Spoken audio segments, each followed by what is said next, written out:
할렐루야. 이 팔복이 여러분에게 이 시간 임하시기 바랍니다. 말씀 통해 임하실 줄 믿습니다.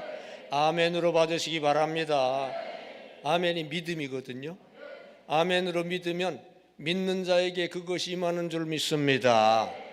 말씀이 여러분에게 임할 때, 말씀이 이 시간 던져질 때 아멘으로 받는 분에게 그 말씀이 쑥 들어가요. 그 말씀에 담긴 복이 쑥 들어갑니다. 팔복이 쑥 들어갑니다. 이 시간 쑥 들어가시기를 축원합니다. 이 시간 부흥의 때라는 제목으로 말씀드립니다. 다 같이 부흥의 때. 다시 부흥의 때. 기독교 역사상 두드러지게 교회가 부흥되고 신앙이 부흥된 때가 크게 세 경우입니다. 첫째로 핍박의 때.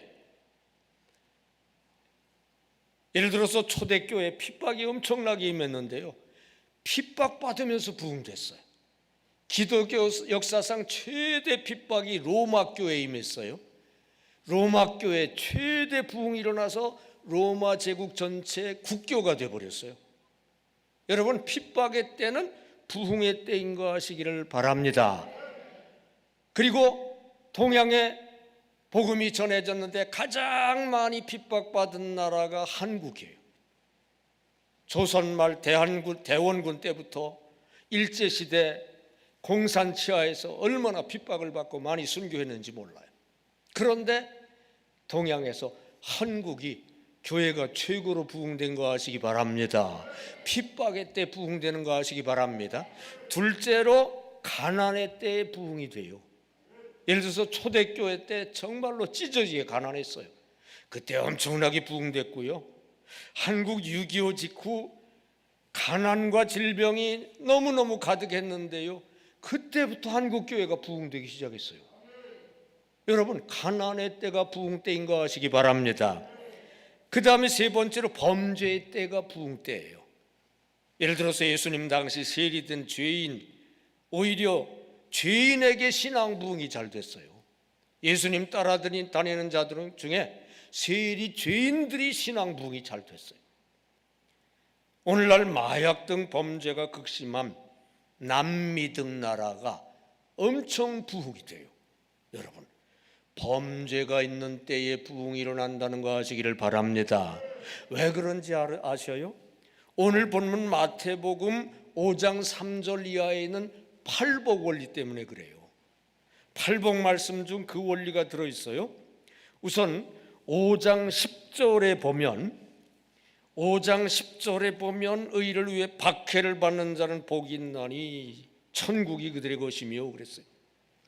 핍박을 받을 때 하나님 나라를 얻는 신앙 부흥이 일어난다 이거예요. 또 3절에 가난한 자는 복이 있나니 그랬어요. 가난할 때 하나님 나라를 얻는 신앙 부흥이 일어나요. 가난한 자는 복이 있나니 천국이 그의 것이라 그랬잖아요. 6절에 의에 줄이고 목마른 자, 범죄 때 의에 배부르게 되는 신앙 부흥 역사가 일어나는 거 아시기를 바랍니다. 핵심 원리는요, 이렇게 어려운 상황이 되면 이 어려운 상황 내 힘으로 해결이 안 돼요. 가난에 빠지고 그냥 핍박에 빠지고 어려운 상황이 되면 내 힘으로 해결이 안 되니까 하나님을 꽉 붙잡는 거 아시기 바랍니다. 그러면 하나님 신앙 부흥되는 거 아시기 바랍니다.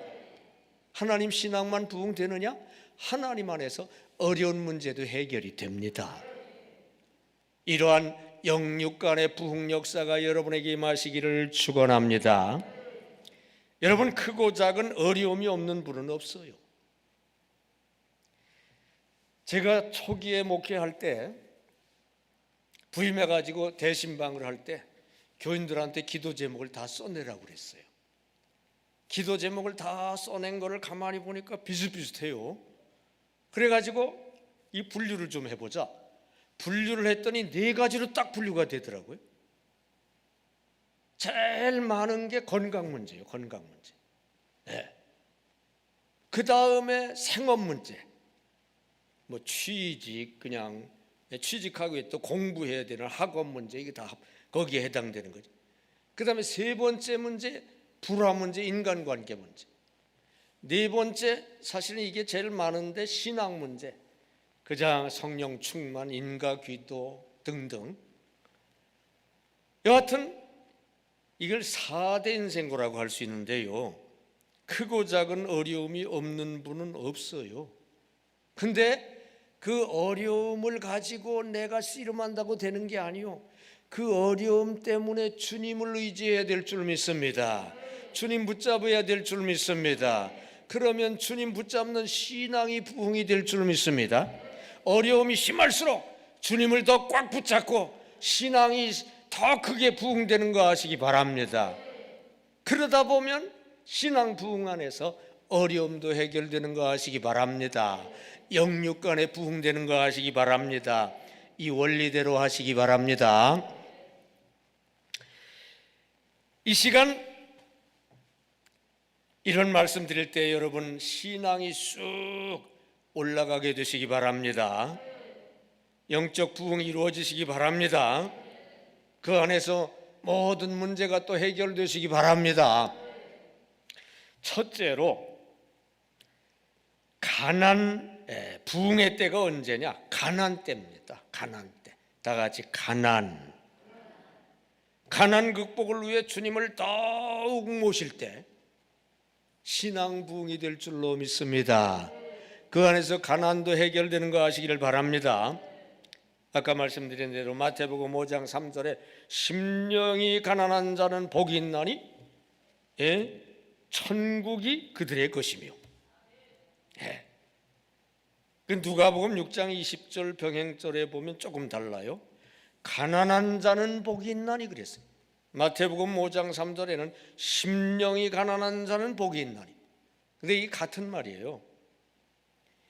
두 기절의 의미를 종합하면 물질적 가난으로 인해 심령을 만족하게 채울 수 없어서 심령이 텅 비고 가난한 자는 결국 그것 때문에 하나님을 꽉 붙잡게 되고 그 심령에 하나님을 채우게 되고, 그래서 결국 하나님 나라를 얻게 되고, 그리고 하나님 안에서 이 땅의 가난 문제도 해결되게 되고, 그래서 천국 지점이 이 땅에도 이루어지게 되고, 그렇게 되는 거 아시기를 바랍니다. 여러분, 가난 해결의 유일한 길은요, 주님을 모시는 길이에요.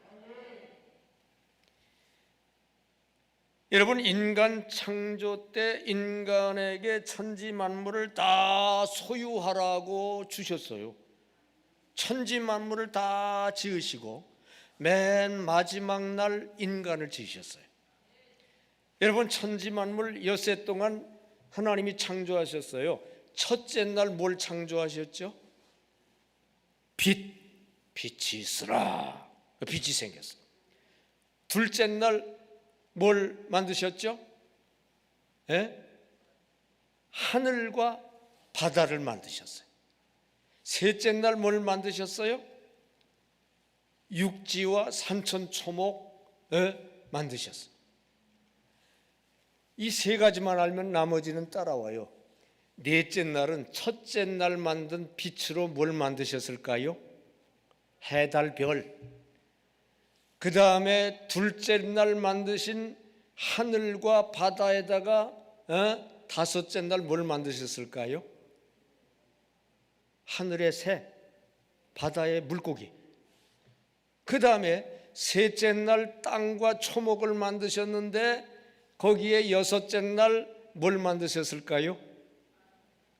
짐승, 사람을 창조하신 줄 믿습니다. 그러니까 천지 만물을 아름답게 다 창조하신 뒤에 맨 마지막 날, 그것도 맨 마지막, 그 천지 만물의 주인공 인간을 창조하신 거 아시기 바랍니다. 왜 그러셨느냐? 인간에게 그 천지 만물을 다 누리고 다스리고 그걸 소유하라고 인간에게 주시려고, 인간을 주인공으로 창조하신 거 아시기 바랍니다. 그래서 인간을 창조하신 뒤에 천지 만물을 다 주셨어요. 인간은 처음부터 부자로 시작한 거 여러분 아시기를 바랍니다. 그런데 문제가 생겼어요. 그 인간이 천지만물을 다 다스리고 소유하는 대신 조건이 하나가 있었는데, 하나님의 다스림을 받아야 돼. 하나님을 섬겨야 돼. 그래야 나머지 밑에 있는 자연만물 다 다스리고 소유하게 해주셨거든요. 그런데 그 아담이 하나님한테 거역을 한 거예요. 불순종을 한 거예요. 하나님 다스림을 받아야 나머지를 다 소유하고 다스리는데, 하나님께 불순종하고 하나님의 다스림을 거절하자 땅에 속한 모든 것도 아담의 다스림을 거절하고 다 등 돌렸어요.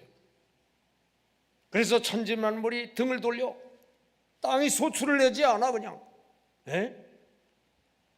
그래가지고 찢어지게 가난하게 된 거예요. 원래는 부자로 창조가 된 거 아시기를 바랍니다. 아담 죄 때문에 가난에 빠지게 된 거 아시기 바랍니다. 그럼 어떻게 하면 되느냐? 이 가난 문제를 이사야 53장에 예수님이 대신 당해주시고 짊어져 주신다고 되어 있고요, 그대로 예수님이 이 땅에 오셔서 그저 집도 없고 머리 둘 곳도 없는 가난한 존재로 사시면서 당해주셨고, 그 덕분에 예수 믿는 자는 가난을 면하게 된 거 아시기를 바랍니다. 이 원리를 아시기를 바랍니다. 원래는 부자로 창조됐는데 아담 죄 때문에 다 뺏기고 가난에 빠졌어요. 예수님이 아담 죄를 대신 짊어지고 가신 덕분에 예수를 믿기만 하면 다시 부자로 복귀되게 된 거 아시기를 바랍니다. 그래서요, 예수 믿는 나라는 무조건 잘 산다고 보면 돼요. 그 나라가 기독교 국가다 이름 붙은 나라는 볼 거 없어, 무조건 잘 살아요. 기독교 국가라고 이름 붙은 미국, 영국, 독일, 프랑스, 기독교 국가라고 이름 붙은 나라는 무조건 잘 살아요. 왜? 예수님 덕분에. 예수님이 아담의 죄를 대신 짊어지고 가신 덕분에 아담이 벌로 얻게 된 가난이 물러간 거 아시기를 바랍니다. 근데 이게 정확해요. 우리 한국의 예를 보면은요, 한국이 6.25 때 6.25 직후에 찢어지게 가난했어요. 그런데 한국이 교회 성장이 세계 유례를 찾아볼 수 없을 정도로 급성장을 했는데 1960년대부터 급성장을 했어요. 그런데 그거하고 정확하게 비례해가지고 한국 경제가 또 급성장을 했는데 60년대부터 한국 경제가 급성장했어요. 엄청나게 한국 교회가 60년대, 70년대 급성장을 하자 경제가 60년대, 70년대 급성장을 했어요. 그 다음에 80년대에 90년대 들어가면서 한국 교회 성장이 좀 주춤했어요. 그런데 80년대, 90년대 경제 성장이 또 주춤하다가 IMF를 만나기도 하고 그렇게 됐어요. 그 이후에 교회 성장이 조금 머리를 드니까 경제 성장도 다시 조금 머리를 들고 뭐 3만 불을 돌파하고 뭐 그렇게 됩니다. 그거 보면은요, 정확해요, 정확해. 교회 성장하고 경제 성장이 정확하게 비례가 되는데 그 우연히 그렇게 된 게 아니에요. 다른 나라 경우도 다 같아요. 교회가 부흥되면 경제가 부흥되는 거 아시기 바랍니다. 신앙이 부흥되면 경제가 부흥되는 거 아시기 바랍니다. 개별적으로는 좀 차이가 있지만 전체적으로 볼 때는 정확합니다. 그 왜 그러냐? 예수님이 십자가에서 저주의 가시관을 써주시고 피를 흘려주신 덕분에 아담이 받은 저주가 풀려버리고 저주 가난에서 벗어나게 되기 때문에 그렇게 되는 거 아시기를 바랍니다. 구체적으로는요, 예수 피를 믿고 그리고 성령불을 간구하면서 의지하다 보면 성령의 역사로 가난이 이상하게 물러가게 되고 사업 문제가 해결이 되게 되고 취직이 잘 되는 역사가 일어나게 되고 부여 쪽으로 가는 거 아시기를 바랍니다. 오늘 밤 그런 역사 일어나시기 바랍니다. 여러분, 가난 해결의 유일한 길인 주님을 꽉 붙잡아야 되는 거 아시기를 바랍니다. 이스라엘 역사를 보면은요, 기근에 빠지고 가난에 빠지고 그냥 외적이 쳐들어와서 배망을 당하고 질병 저주에 빠지고 그때마다 주님께 가서 주님을 꼭 붙잡아요. 이스라엘 백성들 아주 문제가 많지만 그때는 참 잘해. 어려움 당하면 주님을 붙잡아요. 그러면 틀림없이 신앙이 그때 부흥이 되고요, 신앙이 부흥되는 만큼 문제가 해결되는 거 아시기를 바랍니다. 구약 성경 보면 그런 역사로 계속 이어지죠. 여러분, 무슨 어려움이 있습니까? 주님 붙잡으라는 신호인 거 아시기를 바랍니다. 정말로 너무 어렵습니까? 주님을 더 꽉 붙잡으시기 바랍니다. 그러면서 신앙 부흥되시기 바랍니다. 그러면 문제가 해결이 돼요. 주님이 해결해 주십니다. 여러분, 가난에 빠져 주님을 의지하면은요, 그때 신앙 부흥도 이루어지고 가난도 해결이 됩니다. 잘 나가던 박 사장이 경제 불황 때문에 부도가 났어요. 부도가. 그리고 교도소에 갇히는 신세가 됐습니다. 늘 걱정 없이 즐기며 살던 부인은 졸지에 인생의 쓴맛을 보며 당황했어요. 이때 그녀의 신앙 독실한 친구가 신앙을 권했습니다. 하나님 의지하면 하나님은 화가 변해서 복이 되게 해주신다고 전도를 했어요. 그전 같으면 그럴 말을 듣고 코웃음을 쳤겠지만 상황이 너무 어렵다 보니까 지푸라기 하나라도 잡는 심정으로 박 사장 부인은 교회에 나갔어요. 그리고 마음이 텅 비어있기 때문에 열심히 주님을 꽉 붙잡은 거 하시기를 바랍니다. 그러다 보니까 마음이 이상하게 평안해지고요, 그리고 감옥에 있는 남편에게도 교회 나가니까 좋다고 신앙을 권했어요. 그래서 남편도 교도소에서 교도소 예배를 드리고 신앙이 시작이 됐다 이거예요. 그로부터 10년이 지난 후에 두 부부와 온 가정은 독실한 신앙 가정으로 변화가 된 거 아시기를 바랍니다. 그리고 그러는 중에 남편 박 사장도 출소 후에 재기해가지고 성공을 거두게 되고 사업도 이전보다 더 번창하고 안정이 되게 되고 큰 부를 얻게 된 거 아시기를 바랍니다. 그리고 무엇보다 탐욕 차원의 쫓기던 삶이 사랑 차원의 천국 행복이 가득한 삶으로 바뀌게 된 거 아시기를 바랍니다. 여러분, 가난에 빠졌을 때 그때가 중요해요. 문제에 빠졌을 때 그때가 중요해요. 그때 주님을 꽉 붙잡으면 됩니다. 어려움을 당한 상황일수록 더 꽉 주님을 붙잡으면 됩니다. 그러면 신앙이 부흥이 됩니다. 신앙이 부흥되는 만큼 문제도 해결이 됩니다. 신앙 안에서 하나님이 해결해 주십니다. 내가 할 때는 안 되는데 하나님은 이상한 방법으로 해 주셔요. 예기치 않은 역사가 일어나요. 여러분, 하나님의 IQ는 1000이 넘고 10,000이 넘거든요. 하나님 능력은 끝이 없거든요. 여러분, 하나님 꽉 붙잡으시기 바랍니다. 신앙부터 부흥되시기 바랍니다. 여러분, 지금 상황이 어렵죠. 이 코로나가 이제 2년이 지났으니까 이제는 좀 끝나겠지 했더니 웬걸 또 시작이요. 또 시작.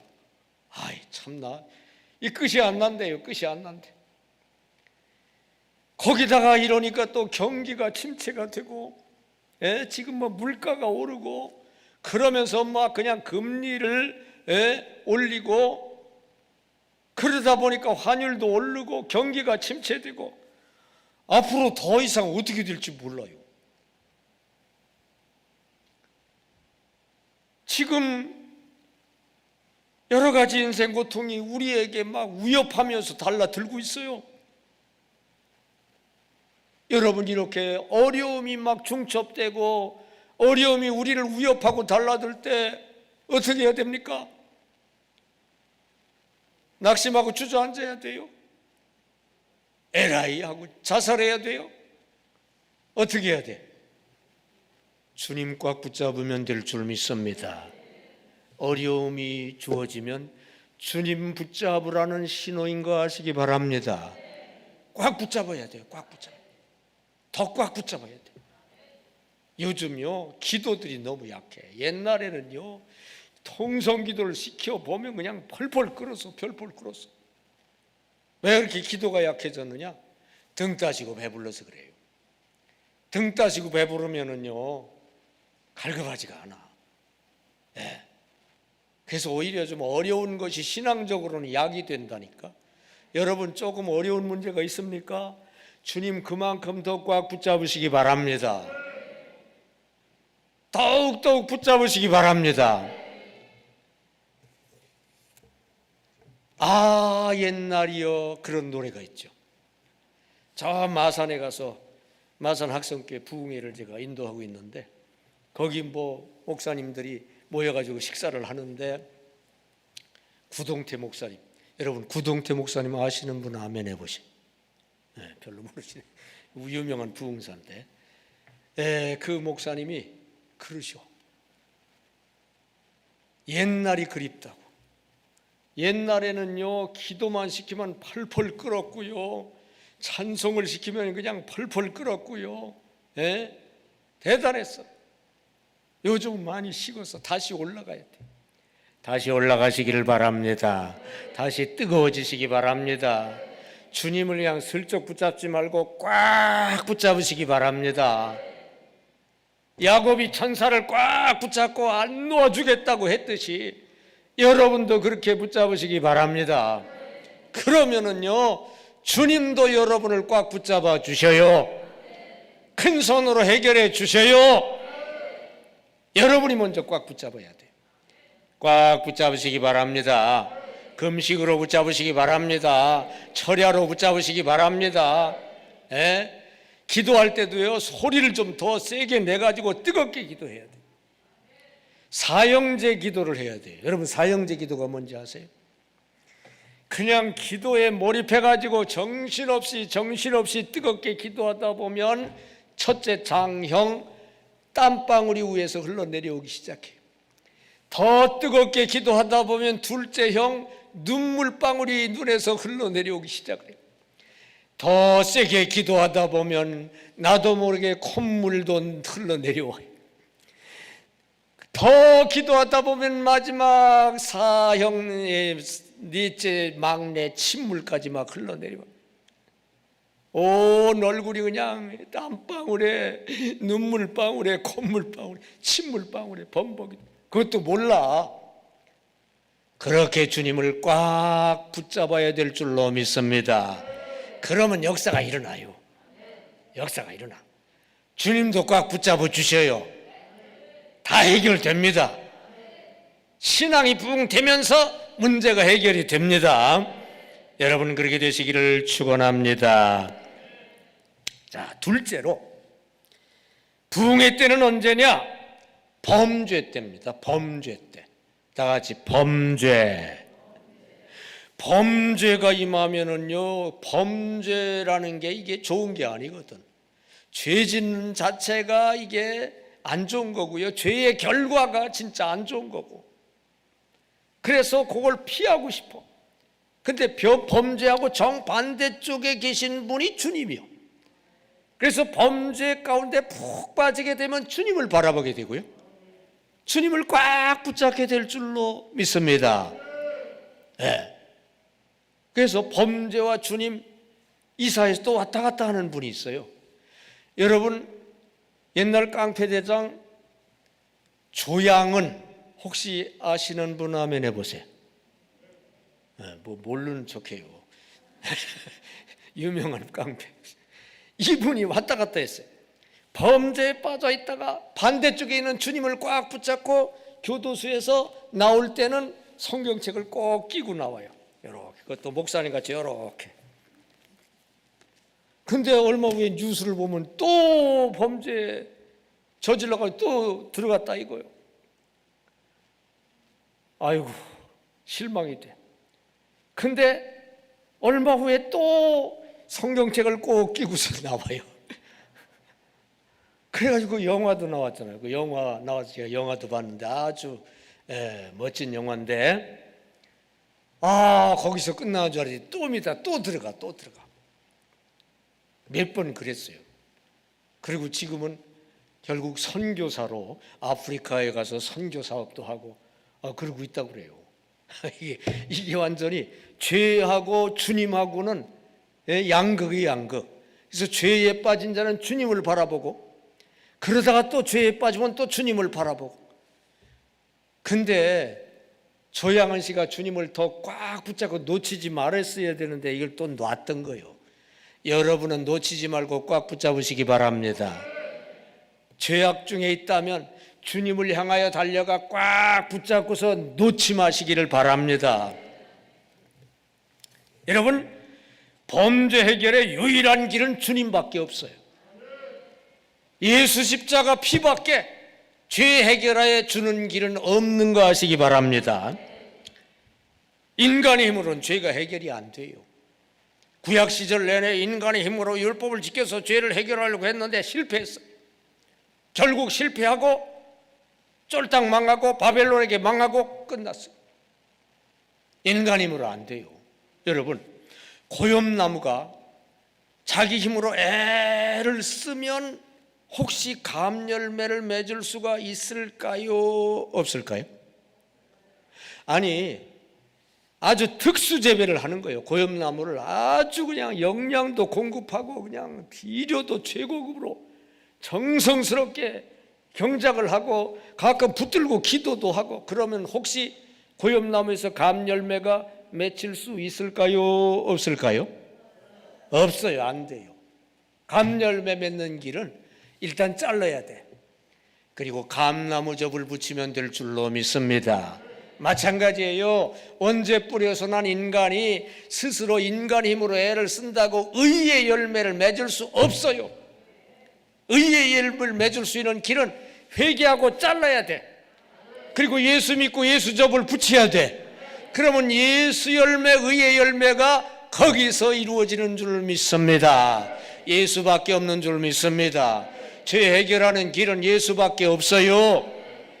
첫째 단계는 예수를 믿는 거고, 둘째 단계는 예수를 닮는 거고. 예수 믿고 죄 용서 받아야 되고, 예수를 닮아 실제로 죄를 버려야 되고, 예수밖에 없는 거 아시기를 바랍니다.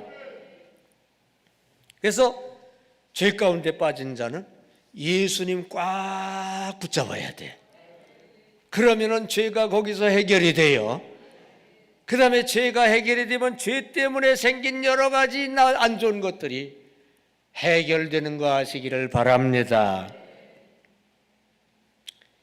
근데 자기가 죄인이라는 걸 철저히 절감하고 자르고 버려야만 되지, 이거 어설프게 하니까 안 돼요.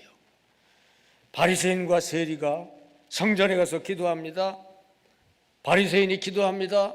하나님, 나는 10의 1조를 드리고요, 또 구제도 하고요, 또 안식일도 지키고요, 이렇게 했습니다. 그런 기도를 하고 있어요.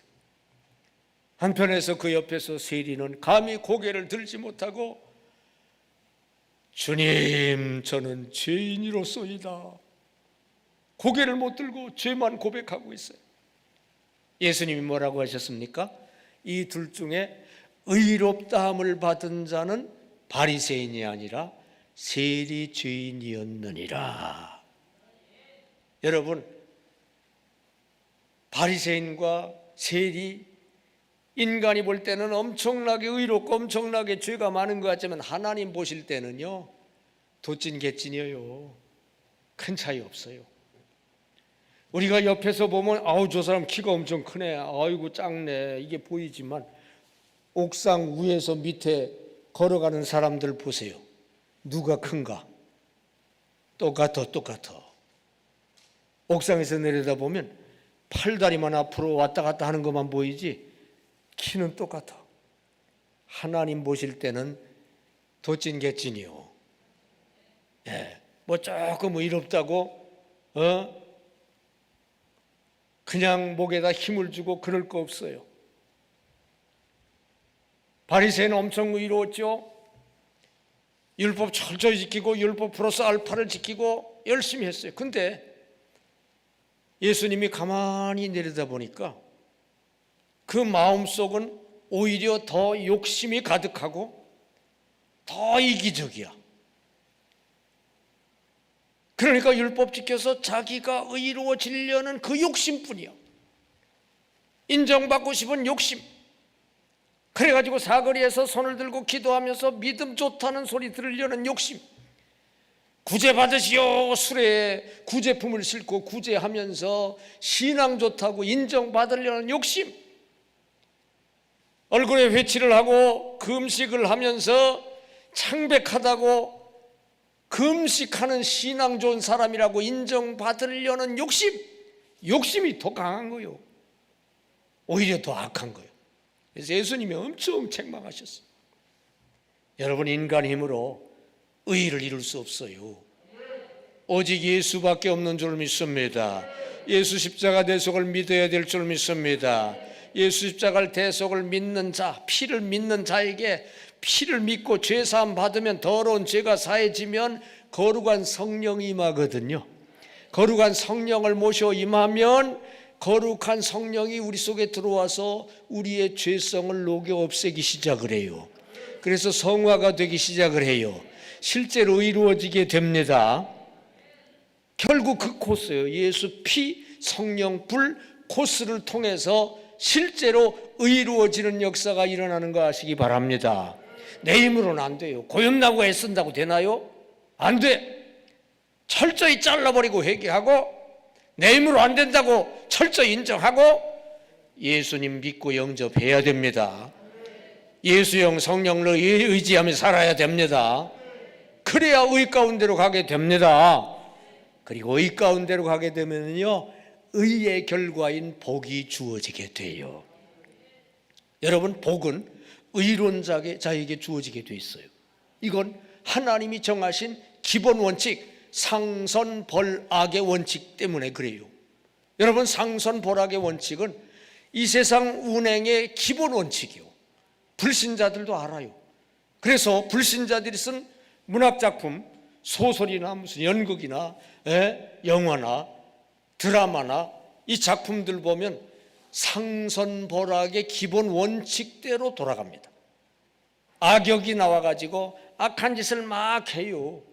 근데 끝에 가보면 악한 자들은 벌 받고요, 의로운 주인공은 결국 상 받고, 선을 행하면 상 받고 악을 행하면 벌 받고, 상선벌악 그대로 되는 거 아시기를 바랍니다. 여러분, 상선벌악이라는 사자성어도 불신자가 만든 거예요. 권선징악 같은 내용입니다. 인과응보, 사필귀정, 이런 사자성어가 전부 불신자들이 만든 거예요.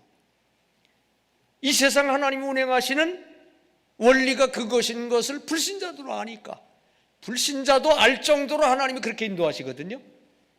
그러므로 선을 행하면 상을 받고 복을 받게 되어 있는 거 아시기 바랍니다. 의를 행하면 복을 받는 거 아시기 바랍니다. 그래서 예수님 꽉 붙잡고 우리가 의롭다함을 얻고 실제로 이루어지게 되면 의의 당연한 결과인 복이 따라오는 거 아시기를 바랍니다. 다 해결되는 거 아시기 바랍니다. 실제로 의롭다함을 얻고 실제로 의로워지는 신앙이 부흥이 되면 복도 주어져서 문제도 해결되는 거 아시기를 주님의 이름으로 축원합니다. 여러분, 죄의 흑암에서 벗어나는 길은요, 주님 붙잡는 길이요. 이 깡패 출신 부흥사들이 전에는 많았어요. 전에는 아주 깡패들이 많았어요. 제가 어릴 때만 해도요, 깡패들이 엄청 많았어요. 그 다음에 이제 치안이 확립이, 우리나라가 세계에서 치안이 확립된 대표적인 나라 중에 하나예요. 미국보다 우리나라 치안이 더 확립이 됐어요. 미국 같은 데는 밤에 다니기 어렵다고 그래요. 또 여성들이 밤에 다니는 게 어려워요. 한국은 그래도 밤중에 여성들도 열심히 다녀요. 열심히.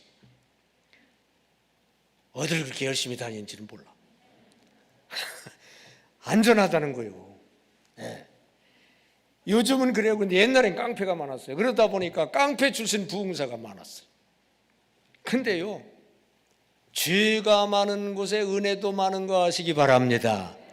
깡패, 죄 가운데 사는 자가 반대쪽 주님을 바라보고 주님을 가서 꽉 붙잡기만 하면 그만큼 더 꽉 붙잡아요. 이 깡패들은 주먹도 세고 악의 힘도 세기 때문에 주님도 그냥 꽉 붙잡아. 그러다 보니까 그냥 부흥사까지 가요. 그래서 옛날에 깡패 출신 부흥사가 많았어요. 여러분, 깡패가 돼서 죄 가운데 푹 빠졌다가 그게 나쁜 걸 절감하고 반대쪽 주님을 꽉 붙잡으면 신앙 부흥이 되는 거 아시기 바랍니다. 그러다 보면 죄에서도 완전히 벗어나고 죄의 나쁜 곳에서 완전히 벗어나는 역사가 일어나는 거 아시기를 바랍니다. 여러분, 죄의 흑암에서 벗어나는 유일한 길은요, 빛되신 주님 모시고 신앙생활 하는 길이에요. 조폭 깡패 김두봉은요, 벌써 4번째 교도소에 들어왔어요. 이젠 지긋지긋합니다. 폭력을 휘두르다가 얻어맞고 몸이 골병 드는 일도 지긋지긋하고, 남 두들겨 패면 이 통쾌한 점도 있지만 패기만 합니까? 나도 맞지. 상대방을 더 때릴지라도 나도 그래도 맞아. 그냥 몸에 골병이 드는 거예요. 그것도 지긋지긋하고, 교도소를 내 집 드나들지 하는 것도 지긋지긋하고, 이제 남을 협박하고 괴롭히고 뺏고 때리는 게 정말 나쁜 죄악이라는 생각이 자꾸 들고, 내가 언제까지 이래야 되느냐 그런 생각도 들고, 이런 생활을 버려야 된다고 마음에 자꾸 깨달아져요. 아무래도 이 죄의 굴레에서 벗어나는 길은 예수 믿는 길밖에 없다는 결론을 내립니다. 그 교도소 내에서 드리는 기독교 예배 열심히 참석해서 신앙생활을 시작했어요. 해보니까 너무 좋아요. 자기가 좋아하던 것과는 차원이 다른 더 좋은, 너무 좋은 게 거기 있어. 마치 지옥에서 천국으로 옮겨온 느낌이 들어요. 이제 출소하면 신앙생활 열심히 하며 새 생활을 하기로 자꾸 다짐을 합니다. 여러분, 이렇게 주님을 꽉 붙잡아야 될 줄로 믿습니다. 보통 붙잡지 말고 꽉 붙잡아야 될 줄로 믿습니다. 꽉 붙잡고 신앙이 보통 부흥되지 말고 엄청 부흥돼야 될 줄 믿습니다. 성령 충만해야 될 줄 믿습니다. 그러면은요, 죄와 죄에 속한 것은 다 물러갈 줄로 믿습니다. 여러분, 말세가 돼 갈수록 말세는 최후의 심판이 있거든요. 최후의 심판. 점점 심판 전야에 범죄가 가득해져요. 말세가 되면 국민소득 2만 달러 3만 달러 되고 등 따시고 배부르면은 주로 어느 쪽으로 가느냐? 음란죄로 빠져요. 음란죄로. 네. 요즘 TV조선에 주로 많이 나오는 드라마, 뭐 딴 데도 많지만은 이혼, 뭐 그런 드라마, 불륜, 그런 드라마가 엄청 많이 나오는데, 현실도 좀 그래요. 현실도 그런 것 같아요. 등 따지고 배부르면은요, 음란 쪽으로 갑니다. 그러다가 가정 파괴되고요, 불행 가운데 빠지게 되고요, 더러움 가운데 빠지게 되고요. 근데 거기 푹 빠져보면 사실 그게 별로 좋지 않다는 걸 결국 알게 되거든요. 여러분, 육신적인 짜릿한 쾌감이 좋은 것 같아도요, 그 쾌감 뒤에는 꼭 허탈감이 와요. 진정한 행복과 만족이 거기 없어요. 깊이 빠지다 보면 그걸 알거든요. 그걸 알고 정말로 철저히 깨닫고 그 반대편에 있는 주님을 꽉 붙잡아야 될 줄로 믿습니다. 주님을 사랑해야 될 줄 믿습니다. 그 주님 사랑의 즐거움을 맛봐야 될 줄 믿습니다.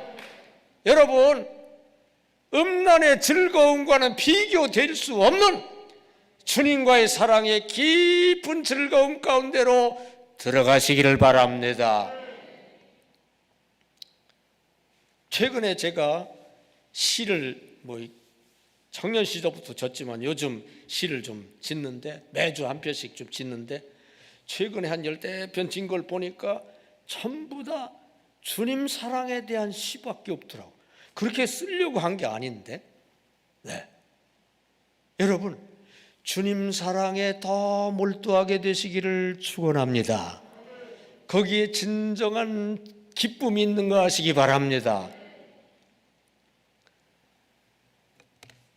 말세가 될수록 음란죄 같은 죄에 빠지고요, 항상 3대 죄거든요. 3대 죄. 예? 무력, 성욕, 명예욕. 돈 때문에 죄죠. 돈 때문에. 그 다음에 성욕 때문에 죄 짓고요, 명예, 권력욕 때문에 죄 짓고요. 뉴스에 나오는 것들이 다 이런 것들이죠. 근데 그쪽으로 가면 짜릿한 즐거움이 있을 것 같은데 아니에요. 거기는요, 마셔도 목마른 물, 가짜 물인 거 아시기를 바랍니다. 수가성 여인이 남편을 5명이나 가로추면 채우면서 애욕의 쾌락과 즐거움을 추구했지만 완전히 폐인처럼 됐어요. 그때 주님을 만나 주님을 꽉 붙잡은 거 아시기 바랍니다. 충주 음성에 가면 꽃동네 복지원, 요즘은 이름이 좀 바뀌었던데 꽃동네 복지원이 있어요. 거기에 한 번은 28번 결혼했던 여자가 굴러 들어왔다고 그래요. 몇 번 결혼했다고요? 28번. 재주가 좋아. 근데 거기에 굴러 들어온 모습이 폐인이 돼가지고 굴러 들어왔어요. 애욕을 추구하면서 28번이나 더 좋은 남편을 갈아치우고 했는데 만족이 없어. 결국 폐인같이 돼가지고 꽃동네 복지원에 굴러 들어왔어요. 원장이 상황을 파악하고 그녀에게 봉사일을 시켰어요. 그러니까 애욕, 육신의 욕심에 빠져있던 자가, 자기 욕심에 빠져있던 자가 오히려 반대로 남을 사랑하는, 그걸 좀 하라고 봉사일을 시켰어요. 근데 이제까지 봉사일 해본 적도 없지만 거기서 기식하면서 좀 얻어먹고 지내려면 해야 하잖아요. 할 수 없이 했어. 처음에는 억지로 했는데 하다 보니까 그게 오히려 점점 재미가 있어. 이전에 애욕을 추구해가지고 얻으려고 했는데도 못 얻던 그 기쁨이, 남을 사랑하고 봉사해주는 거기에 그 기쁨이 있다는 걸 알게 된 거 아시기 바랍니다. 그래가지고 처음에는 억지로 했는데 나중에는 막 그냥 찾아가지고 이 사람 저 사람 어려운 사람 도와주는 봉사일을 하다 보니까 그게 너무 좋아요. 이 사람 안색이 변하기 시작했어요.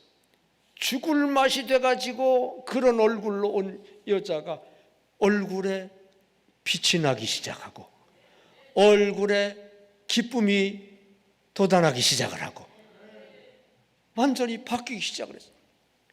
계속해서 그는 거기에서 봉사일을 하고 이전에 이기적인 애욕을 추구하면서 얻지 못하던 진정한 행복을, 남을 사랑하는 행복, 거기에서 얻게 된 거 아시기를 바랍니다. 주님을 사랑하는 행복, 거기서 얻게 된 거 아시기 바랍니다. 그렇게 거기 조금 있다 나가려고 했는데 그게 너무 좋아서 계속 봉사 차원에서 하나님 사랑, 이웃 사랑 차원에서 그렇게 행복하게 살다가 늙어가지고 죽을 때 시신을 다 남을 위해 기증하고 그 사랑의 나라 천국으로 가게 된 거 아시기를 바랍니다. 여러분, 이기적인 욕심 차원에 무력, 성욕, 명예욕 차원에 행복이 있을 것 같지요? 아닙니다. 여러분, 욕심 차원은요 영원한 불만족 차원이에요. 우리가 욕심을 갖게 되면요 욕심을 채울 때까지 힘들어요. 그걸 이루려면 그게 잘 얻지를 못하잖아요. 애를 쓰고 힘들어야 돼요. 근데 욕심을 채우면 만족하냐? 순간 만족하죠. 그 다음 순간에는 욕심이 더 커져 있어요. 여러분, 1억을 가지면 10억 갖고 싶고요, 10억을 가진 사람은 100억 갖고 싶어요. 100억을 가진 사람은 요즘은 뭐 뉴스에 많이 나오더라고. 몇백억, 몇천억, 천억 갖고 싶어. 욕심은 기하급수적으로 늘어나요. 그러니까 욕심을 채울 때까지 너무 힘들지만 채워. 근데 그 순간 잠깐 만족하고 그 다음에 욕심이 더 커지니까 다시 힘든 일이 또 시작이 돼. 평생 힘든 거요. 평생 불만족이요. 아직 내가 원하는 욕심을 얻지 못했으니까 불만족이죠. 계속. 여러분, 욕심 차원은 불만족 차원이라는 거 확실히 깨달으시기를 바랍니다. 따라합시다. 욕심 차원은 불만족 차원이다. 불행 차원이다. 반대로 이타적인 사랑 차원은 만족 차원이고 행복 차원이에요. 여러분, 사랑은요 사랑하는 순간 사랑을 주면서 즐겁고요, 사랑을 받으면서 즐겁고요.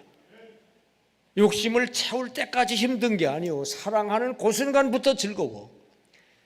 여러분, 사랑이 만족 차원이고 행복 차원인 거 아시기를 바랍니다. 근데 예수가 사랑이요. 예수를 꽉 붙잡는 게 사랑인 줄 믿습니다. 예수님 사랑하시면 아멘 합시다.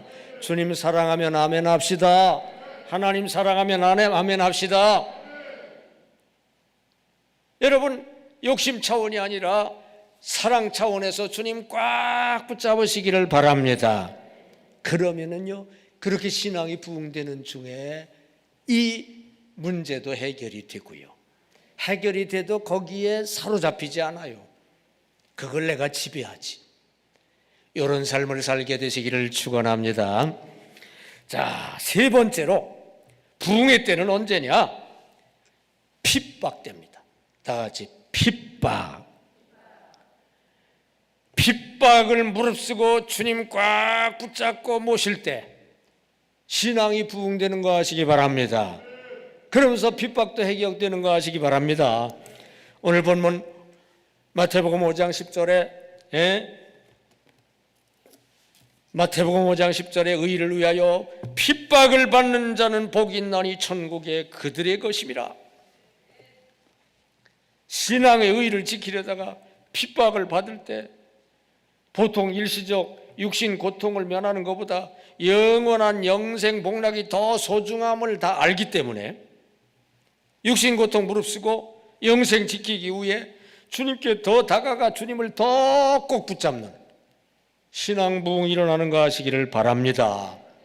그래서 핍박 때 오히려 신앙이 부흥돼요.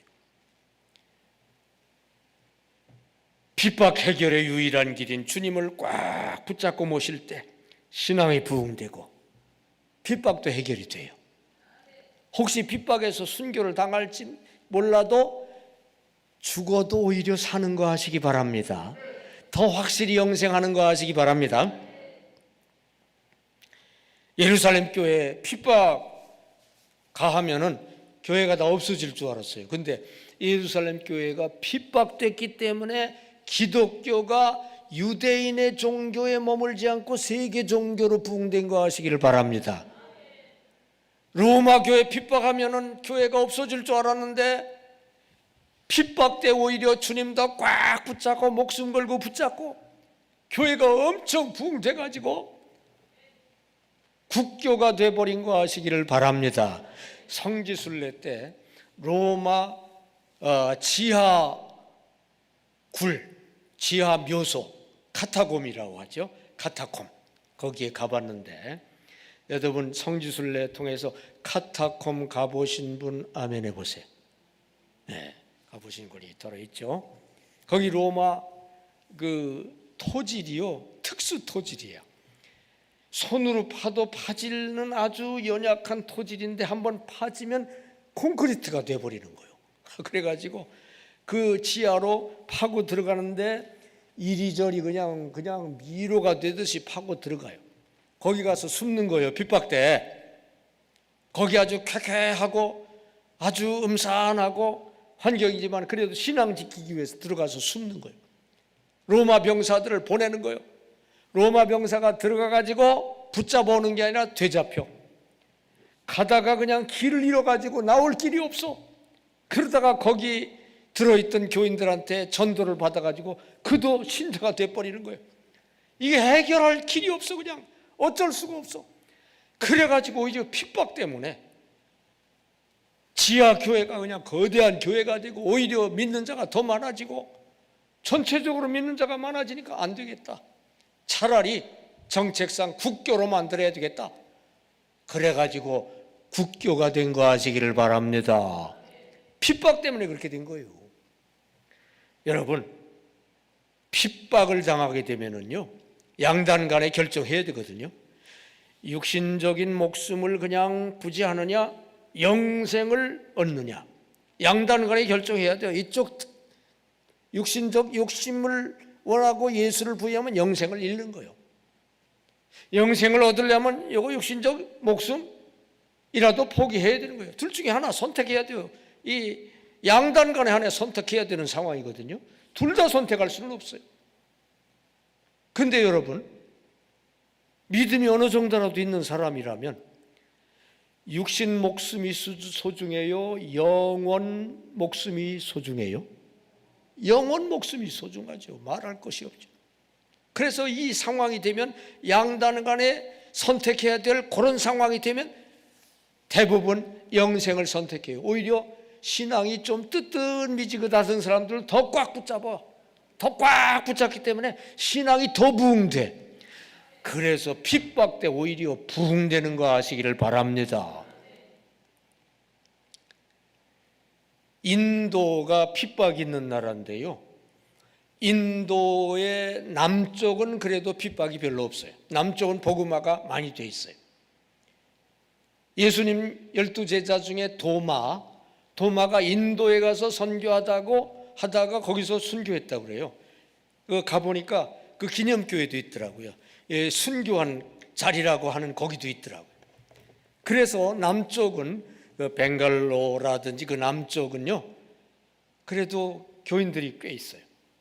핍박이 이렇게 많지 않아. 근데 북쪽 오리사주 같은 데는 아주 핍박이 심합니다. 뉴스에도 그 전에 나왔죠. 막 그냥 교회마다 불사 지르고, 교회가 그렇게 많지는 않지만 불사 지르고, 목사들 막 잡아가고 린치를 가하고. 우리 교회에서 인도에 선교사를 보냈는데요. 이호근 선교사가 그 북쪽에서 선교를 해요. 핍박이 많은 오리사주. 그래서 왜 남쪽 좀 하기 편한 데 가서 하지 굳이 그 북쪽에서 하느냐 그랬더니 거기가 좋다고. 거기가 부흥이 된다고. 그러면서 거기서 하는데요. 핍박이 심해가지고 한 번 맞아 죽을 뻔했어요. 그런데 그 무릅쓰고 거기 가서 선교를 해요. 근데 진짜 부흥이 돼요. 우리 교회에서 한 200교회 개척을 했어요. 인도 고리사주 중심으로 북쪽에 개척을 해가지고 그 이호근 선교사를 통해서 개척을 해가지고 현지 목회자를 세워, 그리고 현지 목회자 세우고 매월 우리 교회에서 생활비를 보냅니다. 그 100여 교회에 그 돈이 엄청 많아요. 매월 생활비를 보냈는데 그렇게 안 하면은 그 사람들이 목회를 못 해요. 가서 돈 벌어야 되기 때문에. 그래가지고 그렇게 해서 지원을 하면서 선교를 하는데 거의 부흥이 잘 돼가지고 지금 그 교회들 전체 인원수가 얼마 정도 될 것 같아요? 약 2만 명 가까이 부흥된 거 아시기 바랍니다. 이거 뭐 하면 아는 사람 이게 뭔지 잘 모르는 것 같아. 그 핍박이 많은 그 나라에서 엄청 부흥된 거예요. 엄청 부흥된. 근데 이게 속도가 엄청 빨라. 얼마 전에 10,000명이라고 그랬는데 요전에 들어보니까 15,000명이라고 그랬으니까 지금 거의 2만 명 됐을 것 같아. 엄청 부흥이 돼요. 여러분, 핍박이 부흥의 기회인 거 아시기를 바랍니다. 여러분에게 혹시 핍박이 있나요? 여러분, 현대적 핍박은요, 예수를 못 믿게 만드는 핍박도 덜어 있지만은 그거보다 더 많은 핍박이 뭐냐 하면은 시간이요, 시간. 사람들이 너무 바빠. 특히 그동안 신앙과 교회 부흥의 주력 부대였던 여성들이 지금 거의 맞벌이에요. 맞벌이 안 할 때는 주중에 교회 와서 기도도 하고 전도도 하고 헌신도 하고 봉사도 하고 그것이 교회 부흥의 동력이었거든요. 근데 다 맞벌이에요. 그래서 주중에 와서 교회 일을 할 수가 없어. 이 시간이 없어, 시간이.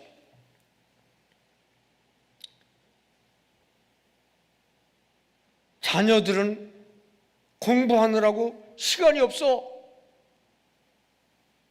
제가 어렸을 때 교회 다닐 때는 그냥 시간이 많아가지고 교회 가서 교회 일도 많이 하고 했는데 요즘은 안 돼. 시간이 발목을 잡아요. 또 주 5일 근무제로 주말 나들이 가느라고 시간이 없어. 이 시간이 핍박하는 거예요. 시간이 우리를 교회 못 가게 발목을 잡는 거예요. 여러분, 이 시간의 핍박, 현대적 핍박, 우리에게 아주 심하게 와서 발목을 잡는데 어떻게 해야 되나요? 이때 주님이 더 소중함을 깨닫고 주님을 더 꽉 붙잡아야 될 줄로 믿습니다. 주 5일 근무제로 시간 많아서 놀러 가야 되는데 오히려 그 시간 많은 시간에 주님께 와서 주의 일 열심히 해야 될 줄로 믿습니다. 더 열심히 기도하고 기도원도 오고 해야 될 줄로 믿습니다. 근데 그런 분들이 많이 있어요. 기도원 제가 매주 와가지고 집회를 하다 보면 휴일이 되는 날이 있잖아요. 그때 사람이 많아요. 네. 그 시간이 생길 때 주님을 꽉 붙잡는 것인 줄로 믿습니다. 여러분도 주님 붙잡으러 오신 줄로 믿습니다. 그렇게 주님을 붙잡아야 돼요. 여하튼 그런 상황에서 주님 꽉 붙잡으면은요, 휴가철이 돼서 그냥 즐기러 휴가 가자 그래. 아이, 난 싫어. 기도원 가서 주님 붙잡을 거야. 주님 꽉 붙잡으면 주님도 꽉 붙잡아 주실 줄로 믿습니다. 그리고 주님께 붙잡히는 그 주님과의 사랑의 즐거움이 휴가 가가지고 육신의 즐거움을 누리는 것보다 더 좋은 즐거움인 거 아시기 바랍니다. 주님과의 즐거움을 늘 체험을 해야 돼요. 주님과의 즐거움이 최고의 즐거움인 거 아시기를 바랍니다. 그래서 어떠한 형태의 핍박이 와서 여러분의 발목을 잡을지라도 그럴수록 주님도 꽉 붙잡으시기 바랍니다. 주님께 몰두하시기 바랍니다. 그러면 핍박 문제 해결되고요, 다 풀리는 역사가 일어나게 될 줄로 믿습니다. 이 시간 부흥의 때라는 제목으로 말씀을 드렸어요. 부흥의 때, 첫째 언제가 부흥 때라고요? 가난으로 여러 가지 삶의 문제가 있을 때 부흥의 때요. 이게 힘들고 어려울수록 주님도 그만큼 꽉 붙잡으시기를 바랍니다. 그러면 신앙이 부흥이 됩니다. 신앙이 부흥되면 그만큼 문제 해결도 되는 거 아시기 바랍니다. 주님이 해결해 주셔요. 내 힘으로 안 될 때 주님이 해결해 주시는 거 아시기 바랍니다. 두 번째 부흥의 때는 언제라고요? 범죄 때. 범죄라는 게 이게 정말 나쁜 거거든요. 그 나쁘다는 걸 절감하고 반대쪽 주님 꽉 붙잡아야 될 줄로 믿습니다. 세 번째 부흥 때가 언제라고요? 핍박 때. 어떤 형태로 핍박이 있을지라도 그때 오히려 주님도 꽉 붙잡으시기를 바랍니다. 여러분, 지금 종말을 향해서 자꾸 내달리고 있는 것 같아요. 지금 되어지는 여러 가지를 보면, 계시록에 보면은요, 종말 7년 대환란 때 4대 재앙이 임한다고 그랬어요. 4대 재앙. 4대 재앙이 뭐냐? 대육관계 파괴 질병, 코로나 같은 질병, 그 다음에 대물 파괴 천재지변, 대인 파괴 전쟁, 대신 파괴 이단 출몰, 이게 4대 재앙이거든요. 종말 4대 재앙. 근데 이게 이미 시작된 것 같아요. 이 코로나 질병, 이게 대육 파괴 계시록에 예언된 재앙 중에 하나거든요. 미국의 침례교단, 미국의 제일 큰 교단이 침례교단 목사님들한테 설문조사를 했더니 이게 7년 대환란 중에 하나가 시작된 것으로 생각한다, 이렇게 답한 목사님 중에 70%라고 그래요. 이게 끝날 줄 알았더니 안 끝나요. 이게 안 끝난대요. 이게 여러 가지로 더 심해지는 그런 현상이요. 그 다음에 대인 파괴 전쟁, 우크라이나 전쟁이 지금 시작이 됐잖아요. 이게 여차하면 세계대전 될 수 있어요. 지금 나토 측하고 딱 대립되어 있는데 나토 측에서 발을 안 담그려고 지금 조심합니다. 근데 푸틴이 핵무기를 자꾸 건드리기 시작을 해요. 핵 쓴다. 이게 말이 씨가 된다고 그렇게 될 수가 있어요. 그러면 나토 쪽에서도 가만히 안 있을 수가 없어요. 미국도 가만히 있을 수가 없어요. 그러다가 보면 세계대전 되는 거예요. 우습게 그렇게 됩니다. 항상 1차 세계대전, 2차 세계대전도 별거 아닌 것 때문에 그러다 그렇게 되고, 그 다음에 천재지변이 이게 일어나기 시작하면 엄청나요. 이단들이 세력을 잡기 시작하면 대단합니다. 지금 세계 최대 이단이 뭔지 아셔요? 회교가 세계 최대 이단이요. 이단이라는 말이 다를 일자 끝단자예요. 끝이 다른 게 이단이요. 회교는 뭐냐? 구약 성경 믿어요.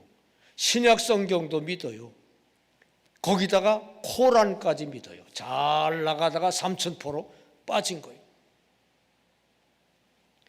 여하튼 지금 종말의 징조들이 자꾸 이렇게 다가오기 시작하고 있어요. 근데요, 계시록 예언에 보면은요, 종말 때 이런 엄청난 환란이 있을 때 다른 쪽에서는 엄청난 교회 부흥, 신앙 부흥이 일어나고 영혼 대추수가 이루어진다고 되어 있는 거 아시기를 바랍니다. 아멘이 이렇게 약해. 엄청난 부흥 역사가 있는 거 아시기 바랍니다. 오늘 제가 부흥의 때라는 제목으로 설교하고 있잖아요. 어려운 일이 있을수록 부흥될 수 있다니까. 왜냐하면 너무 힘들고 어려우니까.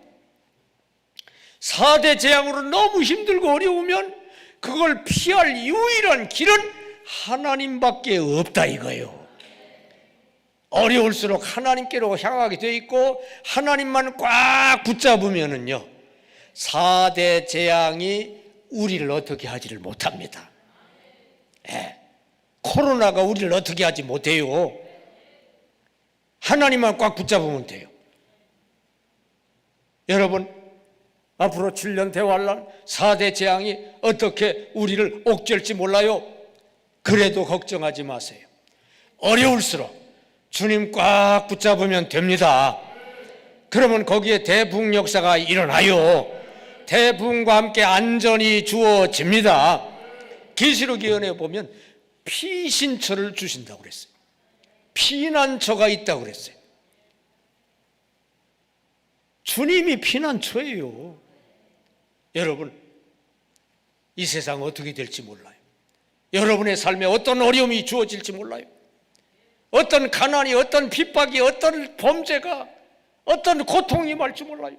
4대 재앙이 얼마나 억압할지 몰라요. 종말의 재앙이 여러분을 억압할지 몰라요. 그래도 너무 겁내지 마세요. 다른 쪽에 하나님이 계십니다. 주님이 계십니다. 주님이 손을 뻗치고 계십니다. 그 주님을 꽉 붙잡으면 될 줄로 믿습니다. 그러면 주님이 꽉 붙잡아 주십니다. 어려움에서 건져 주십니다. 그렇게 신앙이 부흥이 됩니다. 신앙 부흥 안에서 모든 문제 해결됩니다. 안전하게 됩니다. 오직 주님만 붙잡으면 됩니다. 잊지 마세요. 오직 주님입니다. 다 같이 오직 주님, 오직 주님, 오직 주님. 어떤 어려움이 여러분을 힘들게 할지라도 그러면 그럴수록 오직 주님만 꽉 붙잡으시기를 주님의 이름으로 축원합니다. 기도하겠습니다. 은혜와 자비가 무한하신 하나님, 이 시간 말씀 명심하고 어떠한 어려운 상황이 주어질지라도 어려우면 어려울수록 오직 주님만 꽉 붙잡게 하여 주시옵소서. 그러면 신앙이 부흥이 될 줄로 믿습니다. 그런 중에 다 해결이 될 줄 믿습니다. 그 길로 가게 하여 주시옵소서. 예수님 이름으로 기도하옵나이다. 아멘. 통성 기도로 마칩니다. 주여 3번 외치고 다 같이 기도하겠습니다. 주여, 주여.